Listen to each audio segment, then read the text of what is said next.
नमस्कार, स्वागत है आपका TV9 भारतवर्ष के स्पेशल शो में। आपके साथ मैं हूं सुमेरा खान। मेरे साथ मौजूद हैं मेरे सहयोगी समीर, प्रीति और करुणा। शुरुआत करते हैं इस वक्त की बड़ी खबर के साथ जो लेह से है। लेह में हिंसा के बाद सोनम वांगचुक ने अपना अनशन खत्म कर दिया है। सोनम वांगचुक ने 15 दिन के बाद अपना अनशन तोड़ा है। सोनम वांगचुक ने युवाओं से हिंसा रोकने की अपील की है। लद्दाख के लिए पूर्ण राज्य की मांग को लेकर अनशन पर बैठे थे सोनम वांगचुक और इसी मुद्दे पर विरोध प्रदर्शन लेह में आज हिंसक हो गया। किस तरह से छात्रों का हंगामा हुआ, गाड़ियों में आगजनी हुई, उसकी तस्वीरें सामने आई।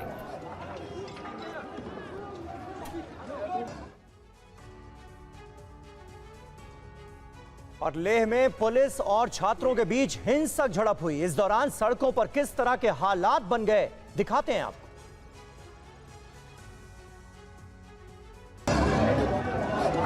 देखिए कैसे लेह की सड़कों पर खड़ी सुरक्षा बलों की गाड़ियों में आग लगा दी गई। गनीमत रही कि समय रहते इस गाड़ी से सुरक्षाकर्मी बाहर निकल गए। सड़कों पर आप जहां नजर घुमाएंगे आपको आग और धुआं ही नजर आएगा। प्रदर्शनकारी लद्दाख को पूर्ण राज्य का दर्जा देने और छठी अनुसूची में शामिल करने की मांग कर रहे हैं। पिछले 15 दिनों से पर्यावरणविद सोनम वांगचुक भूख हड़ताल पर बैठे हैं और वांगचुक की अगुवाई में लद्दाख की एपेक्स बॉडी आंदोलन कर रही है। इस दौरान उपद्रवियों की पुलिस के साथ हिंसक झड़प हो गई। देखिए कैसे उपद्रवियों ने अचानक पुलिस के ऊपर पत्थरबाजी शुरू कर दी। खबर है कि पत्थरबाजी की इस घटना में कई लोग घायल हो गए। बताया जा रहा है कि हालात उस वक्त और ज्यादा बिगड़ गए जब 2 महिला प्रदर्शनकारियों की तबीयत बिगड़ गई और उन्हें अस्पताल भर्ती कराना पड़ा,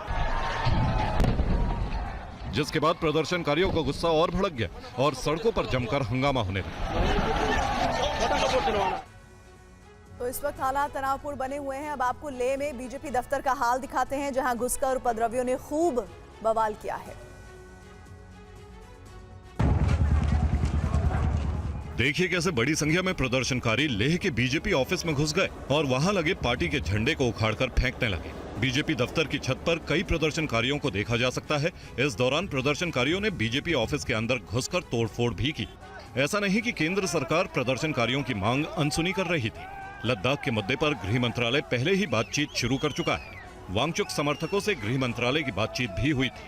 नई दिल्ली में 6 अक्टूबर को अगली बैठक होनी थी, लेकिन प्रदर्शनकारी 6 अक्टूबर तक रुकने को तैयार नहीं थे और अपनी मांगों पर तुरंत फैसले की मांग कर रहे थे।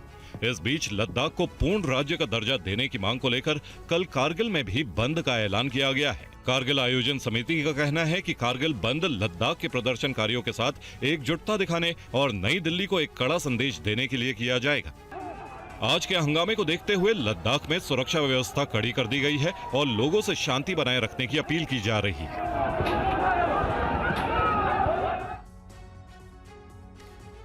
इधर थाईलैंड की राजधानी बैंकॉक से एक व्यस्त सड़क के धंसने का डरा देने वाला वीडियो सामने आया। इस घटना से पूरे शहर में हड़कंप मच गया। देखिए, सड़क के दोनों तरफ गाड़ियां खड़ी हैं। सड़क तेजी से नीचे धंस रही है। देखते ही देखते एक बड़ा गड्ढा हो गया। सड़क कई मीटर नीचे धंस गई तो सड़क बीचों बीच कई मीटर चौड़ी खाई बन गई। मंजर डराने वाला है। सड़क धंसने की खौफनाक तस्वीरें थाईलैंड की राजधानी बैंकॉक की हैं। अचानक सड़क धंसने से भगदड़ मच गई। पूरे इलाके में हड़कंप मच गया। पाइप फटने के बाद सड़क धरती में समाती चली गई। इस घटना की वजह से लोगों में दहशत फैल गई। तस्वीरों में देखा जा सकता है कि अचानक से ही सड़क धंसने लगती है। इस दौरान बिजली के पोल देखते ही देखते धंस जाते हैं। बताया जा रहा है कि पाइप फटने की वजह से ये हादसा हुआ। इस दौरान वहां मौजूद लोगों में अफरा तफरी देखी गई। दरअसल थाईलैंड की राजधानी बैंकॉक में सुपर तूफान रागासा ने जबरदस्त तबाही मचाई है। भारी बारिश और तेज हवाओं की वजह से कई जगहों पर सड़कें धंस गई हैं। ट्रैफिक रुक गया, गाड़ियों की रफ्तार पर ब्रेक लग गया और लोगों को आवाजाही में दिक्कतें हो रही हैं। थाईलैंड सरकार ने राहत और बचाव का काम तेज कर दिया है। सेना को भी राहत अभियान में लगाया गया है। बावजूद इसके हालात लगातार बिगड़ रहे हैं। ताइवान में तूफान के चलते 14 लोगों की मौत हो गई। सैलाब की चपेट में आकर 18 लोग अभी भी लापता हैं।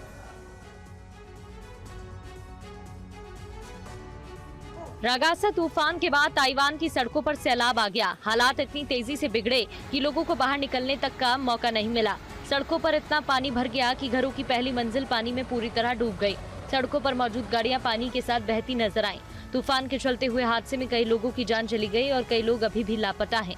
रगासा तूफान के समय 215 किलोमीटर प्रति घंटा तक रफ्तार से हवाएं चलती रहीं, जिसने परेशानियों को और ज्यादा बढ़ा दिया। करीब 8,000 लोगों को सुरक्षित स्थान पर पहुंचाया गया।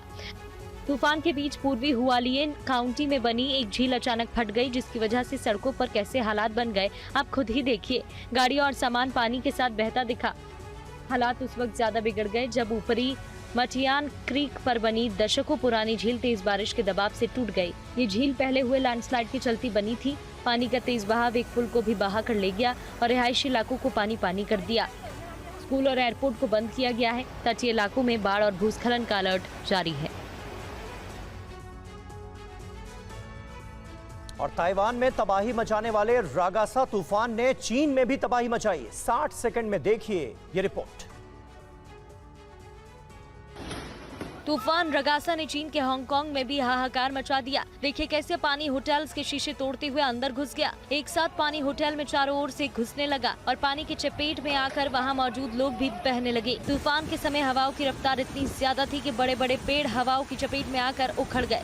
समुद्र में पानी की स्तर बढ़ने लगा और तेज हवाओं के चलते ऐसी हलचल हुई कि वहां मौजूद जहाज तेजी से हिलने लगे। कई निर्माणाधीन इमारतों को भी तूफान के चलते नुकसान पहुंचा। देखिए कैसे इस निर्माणाधीन इमारत का बड़ा हिस्सा तेज बारिश और हवाओं की चपेट में आकर ढहने लगा। हांगकांग के मकाओ में भी सुपर तूफान रगासा के चलते कहर देर रात से जोरदार बारिश शुरू हो गई। रगासा तूफान दक्षिणी चीन के तटीय क्षेत्र में बढ़ रहा है। हजारों लोगों को अपने घरों को खाली कराना पड़ा। राहत और बचाव कार्य जारी है। प्रशांत महासागर में उठा चक्रवाती तूफान रगासा 5 देशों में भयंकर तबाही मचा रहा है। तूफान की चपेट में ताइवान, हांगकांग, वियतनाम, फिलीपींस और चीन आ चुके हैं। ताइवान से पहले चक्रवाती तूफान रगासा फिलीपींस के उत्तरी लुजोन में कगायान प्रांत से टकराया था, जहां तूफान टकराने के बाद तबाही मच गई थी।